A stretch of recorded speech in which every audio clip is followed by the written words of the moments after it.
ನಾವು ಮನವಿ ಕೊಡ್ತೇವೆ.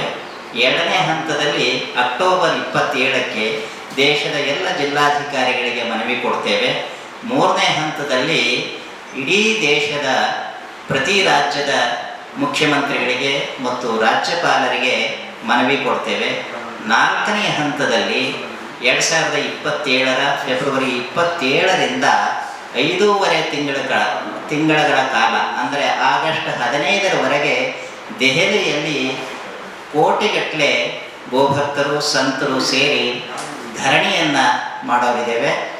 ಆ ಧರಣಿಯಲ್ಲಿಯೂ ಕೂಡ ನಮ್ಮ ಬೇಡಿಕೆ ಈಡೇರದೇ ಇದ್ದ ಪಕ್ಷದಲ್ಲಿ 2027 ಆಗಸ್ಟ್ 16ರಿಂದ ಆಮರಣ ಅಂತ ಉಪವಾಸ ಸತ್ಯಾಗ್ರಹವನ್ನು ಸಂತರು ಗೋಭಕ್ತರು ಕೂಡಲಿದ್ದೇವೆ.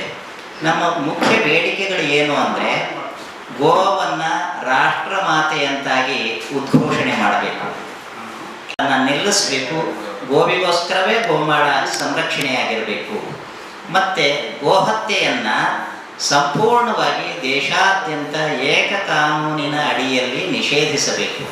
ಈ ಮುಖ್ಯವಾದ ಬೇಡಿಕೆಗಳನ್ನು ಇಟ್ಕೊಂಡು ಈ ಅಭಿಯಾನ ನಡೀತಾ ಇದೆ.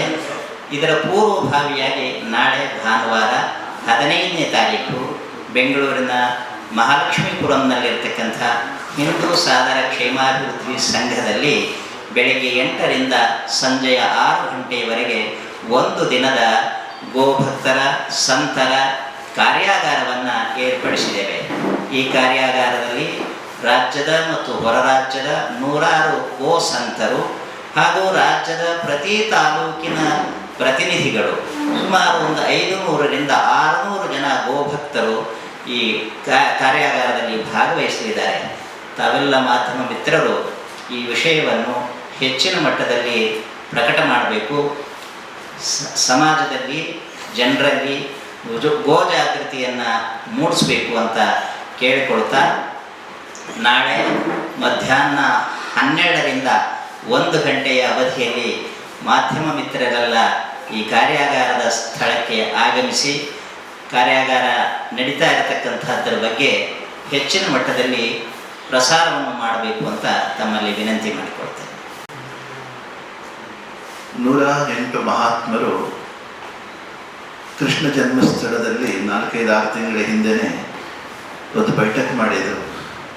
ಯಾಕೆಂತ ಹೇಳಿದ್ರೆ, ಗೋಮಾತೆ ಹತ್ಯೆ, ಗೋಮಾತೆಯ ಕಣ್ಣೀರು ಭೂಮಿಗೆ ಬೀಳ್ತಾ ಇದೆ.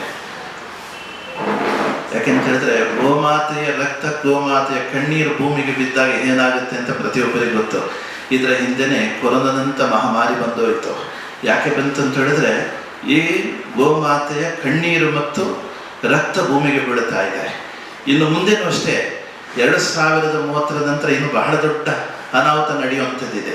ಅದಕ್ಕೋಸ್ಕರ ಮಹಾತ್ಮರೆಲ್ಲ ಸೇರಿಕೊಂಡು ಈ ನಮ್ಮ ಭಾರತ ಮಾತ್ರವಲ್ಲ ವಿಶ್ವವನ್ನೇ ಉಳಿಸುವ ನಿಟ್ಟಿನಲ್ಲಿ ಬಹಳ ದೊಡ್ಡ ಕಾರ್ಯಕ್ರಮಕ್ಕೆ ಕೈ ಹಾಕಿದ್ದಾರೆ. ಇವತ್ತು ದೇಶದಾದ್ಯಂತ ಮಹಾತ್ಮರೆಲ್ಲ ಪ್ರಚಾರ ಮಾಡ್ತಾ ಇದ್ದಾರೆ.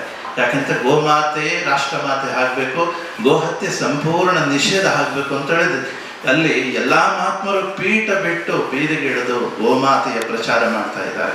ಇದೆಲ್ಲ ನಮ್ಮ ಭಾಗ್ಯ ಅಂತ ಹೇಳಬೇಕು.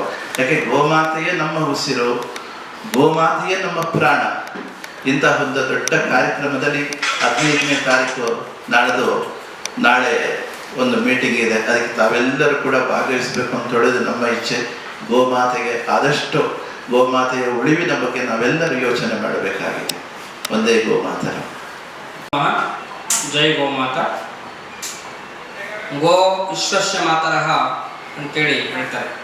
ಅಂದರೆ ಭಾರತೀಯ ಪರಂಪರೆಯಲ್ಲಿ 330 ಕೋಟಿ ದೇವತೆಗಳು ಏನಿವೆ ಅದು ಗೋವಿನಲ್ಲಿ ವಾಸವಾಗಿದೆ ಎನ್ನುವಂಥ ಮಾತು ಪ್ರತೀತಿ ಮತ್ತು ನಂಬಿಕೆ.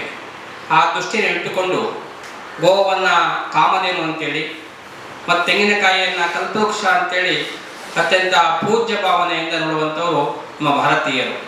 ಆ ದೃಷ್ಟಿಯನ್ನು ಇಟ್ಟುಕೊಂಡು ಗೋ ಸಂತತಿ ನಶಿಸುವಂತಹ ಈ ಒಂದು ಸಂದರ್ಭದಲ್ಲಿ ಮತ್ತೆ ಗೋ ಸಂತತಿಯನ್ನು ಪುನಶ್ಚೇತನವನ್ನು ಮಾಡಬೇಕು, ಗೋ ಸಂತತಿಯನ್ನು ಹೆಚ್ಚಿಸಬೇಕು ಮತ್ತು ಗೋ ಸಂಪತ್ತನ್ನು ನಮ್ಮ ಭಾರತದಲ್ಲಿ ಉಳಿಸಬೇಕೆನ್ನುವಂತಹ ಏಕೈಕ ದೃಷ್ಟಿಯಿಂದ ಯಾವುದೇ ಅಪೇಕ್ಷೆ ಇಲ್ಲದೆ ಸಾಮೂಹಿಕತ್ವದಲ್ಲಿ ಈ ಒಂದು ಗೋ ಸಮ್ಮಾನ ಅಭಿಯಾನ ಕಾರ್ಯಕ್ರಮ ದೇಶಾದ್ಯಂತ ನಡೆದುಕೊಂಡು ಬರ್ತಾ ಇದೆ. ನಾಳೆ ದಿನ 15 ತಾರೀಕು ಬೆಂಗಳೂರಿನ ಮಹಾಲಕ್ಷ್ಮೀಪುರಂನ ಏನು ಹಿಂದೂ ಸಾಧರ ಕ್ಷೇಮಾಭಿವೃದ್ಧಿ ಸಮ್ಮಾನದಲ್ಲಿ ಬೆಳಗ್ಗೆ 8ರಿಂದ ಸಂಜೆ 6ರವರೆಗೆ ನಡೆಯುವಂಥ ಮುಂದುವರಿದ ಕಾರ್ಯಾಗಾರದಲ್ಲಿ ಎಲ್ಲ ಗೋಭಕ್ತರು, ಗೋ ಸಂತರು ಮತ್ತು ನಾಗರಿಕರು ಹೆಚ್ಚಿನ ಸಂಖ್ಯೆಯಲ್ಲಿ ಭಾಗವಹಿಸಿ ಆ ಕಾರ್ಯಕ್ರಮವನ್ನು ಯಶಸ್ವಿಗೊಳಿಸಿ ಗೋಮಾತೆಯನ್ನು ಉಳಿಸುವಂಥ ಕೆಲಸವನ್ನು ಮಾಡಬೇಕೆಂದು ಈ ಮೂಲಕ ನಾವು ಕೋರುತ್ತೇವೆ.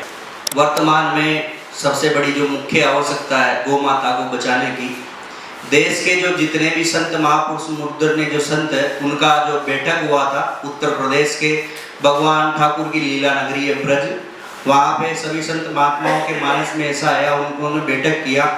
उसके बाद भारत में गौ सम्मान आह्वान अभियान, जिसका मुख्य उद्देश्य है गौ माता को राष्ट्र माता बनाना, संपूर्ण भारत में गौ हत्या निषेध हो, एक देश एक कानून बने गौ माता के लिए. उसी के लिए पूरे देश में सभी साधु संतों के सानिध्य में गौ सम्मान आह्वान अभियान चला जा रहा है.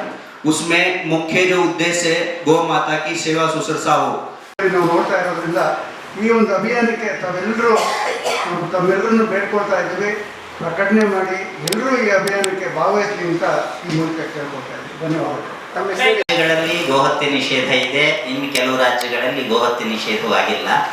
ಗೋಹತ್ಯೆ ನಿಷೇಧವಿದ್ದರೂ ಕೂಡ ಗೋಹತ್ಯೆ ನಡೀತಾ ಇದೆ, ಒಪ್ಕೊಳ್ಳುವಂಥ ಮಾತು. ಜನರಲ್ಲಿ ಜಾಗೃತಿ ಹೆಚ್ಚಿಗೆ ಮೂಡಬೇಕು. ಕಾನೂನಿಗಿಂತ ಜನಜಾಗೃತಿ ಬಹಳ ಮುಖ್ಯ. ಜನರ ಇಚ್ಛಾಶಕ್ತಿ ಮೂಡಬೇಕು ಅಂತ ನಾವು ಈ ಸಂದರ್ಭದಲ್ಲಿ ಹೇಳ್ತೇವೆ. ಮುಖ್ಯ ಉದ್ದೇಶವೂ ಅದೇನೆ. ಕೇಂದ್ರ ಸರ್ಕಾರದಿಂದ ಇಡೀ ದೇಶಾದ್ಯಂತ ಏಕ ಕಾನೂನಿನ ಅಡಿಯಲ್ಲಿ ಗೋಹತ್ಯೆ ನಿಷೇಧ ಜಾರಿಯಾಗಬೇಕು. ಹೌದು ಹೌದು ಹೌದು.